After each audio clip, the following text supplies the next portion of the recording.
মূলত আমি ডলার কিনতে চাইছিলাম গতকাল। $65 একটা অর্ডার করছিলাম বাইন্যান্সে। তো যেটার দাম হয়েছিল যে 7,900 টাকা। তো সে যখন আমাকে বিকাশ নাম্বার দিচ্ছে, এজেন্ট নাম্বার, এই যে, তো এজেন্ট নাম্বার দেওয়ার পর আমি বিকাশে তাকে টাকাটা পেমেন্ট করি, ঠিক আছে।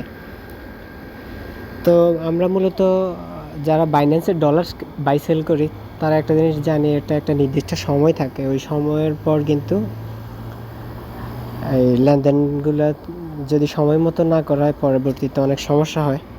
তো আমি পেমেন্ট করতে করতে আমার একটু সমস্যা হয়ে গেছে, ঠিক আছে। এই টাইম ওভার হওয়ার পর আমি পেমেন্টটা করে ফেলি এবং মেক পেমেন্টে ক্লিক করি, ঠিক আছে। তো আমি মেক পেমেন্ট ক্লিক করে টাকাটা দেওয়ার পর যখন টাকাটা দিয়ে স্ক্রিনশট দিলাম, তো সে আমাকে বলতেছে যে তখন আমি ক্যান্সেল করতে। তো তখন তো আমি মেক পেমেন্টে ক্লিক করে ফেলছি, তখন আমি কিভাবে এটা করব, এটা ক্যান্সেল করব। তো তখন যখন আমি বলি যে টাকা তো আমি পে করে ফেলছি, তো সে বলতেছে যে ক্যান্সেল করেন, না হয় রিপোর্ট দিব। তো আমি তাকে স্ক্রিনশট দেখালাম যে এই যে দেখেন আমি ক্যাশ আউট করছি 7,900 টাকা, প্লাস চার্জ হচ্ছে 146 টাকার মতো। তো পরে সে আমার সাথে হ্যান ত্যান বলতেছে, মানে টাকাটা মেরে দেওয়ার জন্য আর কি। তো সে এখন আমার সাথে ইংরেজিতে কথা বলতেছে। আমি বলছি যে টাকাটা রিলিজ দেন, বা এই টাকা দিছি রিলিজ দেন। এরপর সে আমাকে বলতেছে যে আপনি আগে কেন মেক পেমেন্টে ক্লিক করছেন, এই সেই বক্ষচকর হাবিজাবি অনেক কথাবার্তা বলছে। তো বলার পর সে, তো আমি বলছি যে আমাকে ঠেট দিতেছে যে রিপোর্ট দিবে। তো আমি বলছি যে ঠিক আছে রিপোর্ট দিক। তো পরে আমি বলছি হ্যাঁ, এভাবে মেসেজ করার পর, তো পরে কি আমি বলছি যে আমার একটু লেট হয়ে গেছে সমস্যার কারণে। সে মানতেছে না, সে বলতেছে যে যা খুশি করেন, রিপোর্ট দেন, এরপর ইয়ে করেন। তো সে বলতেছে আমি এখন রিপোর্ট দিব। তো আমি বলছি যে আপনি রিপোর্ট দিলে তো লাভ হবে না, কারণ পেমেন্ট আমি করছি। তো আমি পরে বলছি যে আপনি আমাকে বলতেছে যে you have violated our platform rules. তো আমি এগুলো দেখে অনেক হাসি হইলো, ঠিক আছে। তো পরে আমি বলতেছি যে আমাকে নিয়ম শিখাবেন না, লাস্টবারের মতো বলছি টাকা রিটার্ন দেন, না হলে ডলার রিলিজ দেন। আমি রিপোর্ট দিলে টাকাগুলো আপনি উইথড্র করতে পারবেন না, সেলও করতে পারবেন না, অ্যাকাউন্ট ডিজেবল হয়ে যাবে। তো তখন সে বলছে করেন, ওকে। তো করার পর সে আপিল করছে তাদের কাছে। তো পরে আমিও আপিল করছি। আমি আপিলে কী বলছি এটা আমি দেখাইতেছি, ঠিক আছে। তারপর এই যে এগুলা এখানে। তো পরে যখন আপিল করার পরে সে যখন আমার সাথে আপিল করার পর যখন দেখছে যে সে টাকাগুলো তুলতে পারতেছে না, তখন আমাকে বলতেছে যে আমি আবার তাকে বলছি যে আমি তোর বিকাশ অ্যাকাউন্টে ডিজেবল করব। তো পরে সে আমাকে বলতেছে যে ভাই আপনার টাকা রিটার্ন হয়ে যাবে, চিন্তা করিয়েন না। এখন একটু ভালো ভালো কথা বলতেছে। পরে বলতেছে যে এই যে, পরে আমি টাকাটা ব্যাক পাই, ঠিক আছে। তো আমি বলছি যে ভাই মানুষের উপর বিপদে পড়তে একটু সময় লাগতেই পারে, আপনি কেন করেন। তো সে আমাকে বলতেছে বেশি বুঝেন, এই সে উল্টাপাল্টা কথা, ঠিক আছে। তো পরে কিন্তু টাকাটা আমাকে রিফান্ড করে দিছে। তো অনেকগুলো কথা হয়েছে এখানে। এগুলা বাদ দিয়ে আমি জাস্ট এই আপিল করছিলাম, যে ওই আপিলটা আমি দেখাই। আপিলটা কি আছে নাকি এখানে?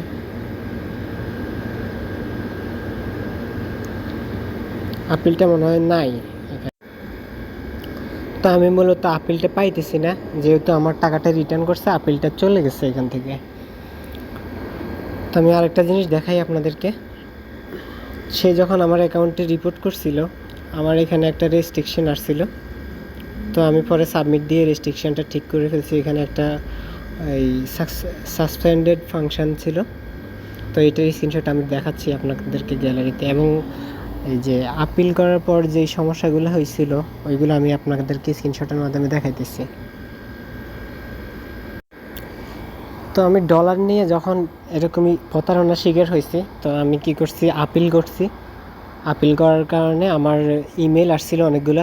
আমি আপনাদেরকে দেখাই ইমেলগুলো। এই প্রথম আমার ইমেল আসছিল এইটা।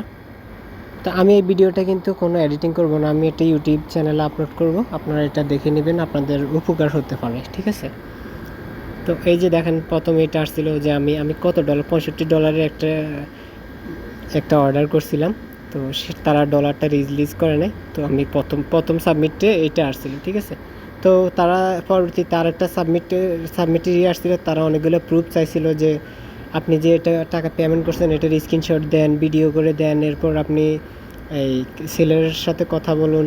এরপর আমি আগে মেক পেমেন্ট করছিলাম, সেটার জন্য করছিল। তো যতবার করছি, যতবার তারা একটা নির্দিষ্ট সময় দিছিল, 3 ঘন্টা, 4 ঘন্টা, 8 ঘন্টা এরকম। ওই টাইমের পর আবার নতুন করে সাবমিট দেওয়া লাগছিল। মূলত এক একটা মামলার মতো আর কি, অনেকটা মামলার মতো। দুই পক্ষই ওই একটা গ্রুপের মতো থাকে, আপিলের সিস্টেম থাকে, ওইখানে দুই পক্ষই বিভিন্ন ডকুমেন্টস সাবমিট করা লাগে। তো যখন আপনি সবগুলো ডকুমেন্টস ঠিকঠাকভাবে সাবমিট করবেন, এরপর আপনার শুরু হয়ে যায়, ঠিক আছে। তো এরপর এইটাতে আসি, এভাবে অনেকগুলো দিছি। তো পরে আমার সাবস্ক্রিপশন আমার যখন সাসপেন্ড হয়ে গেছিলো, তো আমি সাবমিট করার পর আমার এটা এরকম হয়েছিল, ঠিক আছে। এরকম হওয়ার পর আমার অ্যাকাউন্টটা আবার ঠিক হয়ে গেছিলো। মূলত আমি ডলার উইথড্র করতে পারছিলাম না, পরে আবার এটা ঠিক করছি। পরে এখানে আবার দেখেন যে আমার এটা অ্যাপেলটা কমপ্লিটটা আবার নতুন করে সাবমিট দিয়েছিলাম ক্যান্সেল করার জন্য। ক্যান্সেল করার পর আমার এটা ক্যান্সেল হয়ে গেছে, ঠিক আছে। তো ক্যান্সেল হয়ে যাওয়ার পর এটাই শেষ আপিল। আমার সমস্যাটা সমাধান হয়ে গেছে। এবার আসি আপনাদেরকে কিছু স্ক্রিনশট দেখাই, যাতে আপনাদের সাথে যদি এরকম কিছু ঘটে তখন আপনারা কি করবেন। তো মূলত ডলারটা অর্ডার করার পর আমি স্ক্রিনশটটা দিয়েছি তাদেরকে, তারা এটা দেখার পর আমার টাকাটা দেয় নাই। পরে আপিল করার মাধ্যমে টাকাটা করছি। তো আরও কিছু স্ক্রিনশট দেখাই, এই যে দেখেন, তার সাথে আমার তর্ক বিতর্ক হয়েছে, এই যে এগুলো দেখেন, ঠিক আছে। তো এখানে দেখেন যে তারা বলতেছে যে আমাকে, যে আপনি আগে সাপোর্ট টিমের থেকে এই ইয়েটা আসছে, যে তারা বলছে যে আপনি এটা করবেন না, আপনার অ্যাকাউন্ট এভাবে আবার করলে ডিজেবল হয়ে যেতে পারে। আমি বুঝতে পারছি। এই যে দেখেন, আমি যখন অ্যাপিল করছি, অ্যাপেলে এভাবে হয়েছিল। এরপর আরও কিছু স্ক্রিনশট।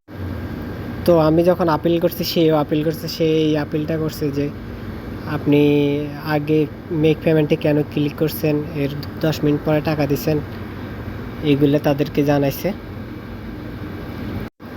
তো তারা আরও কিছু স্ক্রিনশট দিছে, এই যে এখানে দেখেন, তারা তখন আমাকে বলতেছে যে আমার অ্যাকাউন্টটা ডিজেবল করে দিও। তো পরে আমি বলছি যে ঠিক আছে, মিস্টেক হইতেই পারে, আমি টাকাটা পেমেন্ট করে ফেলছি, এখন কি আমার টাকাটা আমি পাবো না?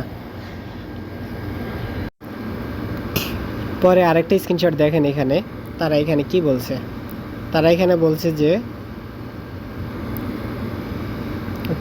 বলছে যে কোন নাম্বার থেকে পাঠাইছে, নাম্বারের নাম, এরপর আপনার কত টাকা পাঠাইছে, ডেট, এরপর অ্যাকাউন্টের সেন্ডারের নাম, এগুলা 1 ঘন্টার মধ্যে করতে পাঠাইতে, ঠিক আছে। পরে আমার অ্যাকাউন্টটা যখন ডিজেবল হয়ে গেছিলো, মানে ফাংশনটা সাসপেন্ড হয়ে গেছিলো, তখন আমি কিন্তু কিছুই করতে পারছিলাম না। পরে আমি যখন সাবমিট দিয়েছি, সাবমিট দেওয়ার পর ওই যে আগে দেখাইছিলাম, এইভাবে অ্যাকাউন্টটা ঠিক হয়ে গেছিলো।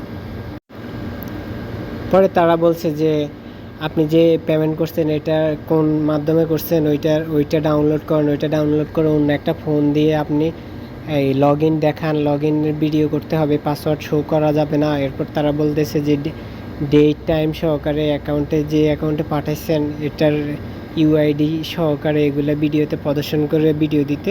তো এর আগে আমি যখন এই সেলারের সাথে কথা বলছি, সেলারে তাড়াতাড়ি করে আমার ডলারটা দিয়ে দিছিল, টাকাটা রিটার্ন করে দিছিল। তো পরে টাকা রিটার্ন করার পর আমি অন্য আরেক জায়গাতে $65 এই বাই করছি। তো আজকের ভিডিওটা এতটুকুই। সবাই ভালো থাকবেন, সুস্থ থাকবেন। আল্লাহ হাফেজ।